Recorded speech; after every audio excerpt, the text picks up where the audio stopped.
रोटी और तड़का की दुकानों पर लोगों की भीड़ से सड़क पर लगा जाम। मेयर ने अतिक्रमण हटाने का दिया सख्त निर्देश।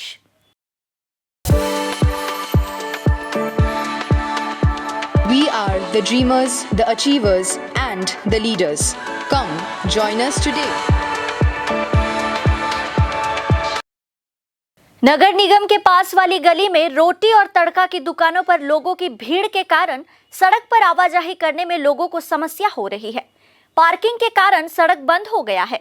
सिलीगुड़ी गर्ल्स हाई स्कूल और सिलीगुड़ी कॉलेज सामने है। यहाँ तक कि जाम के कारण छात्र छात्राओं को भी परेशानी का सामना करना पड़ रहा है।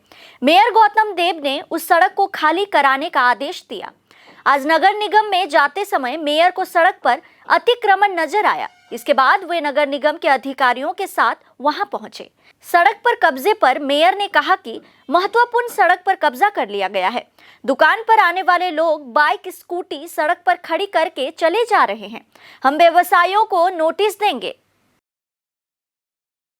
এদের বলা হয় কিন্তু একটু শ্লথতা আছে। একটা দোকান চলছে গ্যারেজে, আমরা কারো রুজি রোজগারে হাত দিতে চাই না, কিন্তু এত ভিড় হয়ে যাচ্ছে তো সামনে পেছনে স্কুটার বাইক দিয়ে জায়গাটা পুরো চোখ করে দিয়েছে।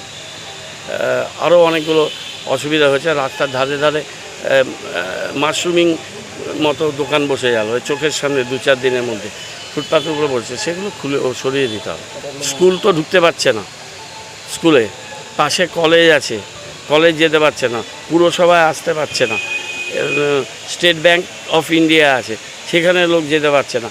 সুতরাং এখানে যদি 200-300 মানুষ এখানে খাওয়া দাওয়া করে, তাহলে তো যে আউটলেট করছে তাকে আরেকটা অল্টারনেটিভ জায়গা করতে হবে যেখানে লোকগুলো বসবে। রাস্তার উপরে বাসনপত্র ধুচ্ছে, তাদের স্কুটার বাইকগুলো রাস্তা অর্ধেক নিয়ে নিচ্ছে।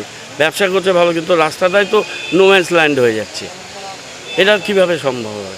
এরকম একটা চালু রাস্তা, সেইটাকে আমি বললাম তাকে নোটিশ দেবো, 1 মাসের মধ্যে ঠিক না করলে উঠে যেতে হবে, কিছু করার নেই।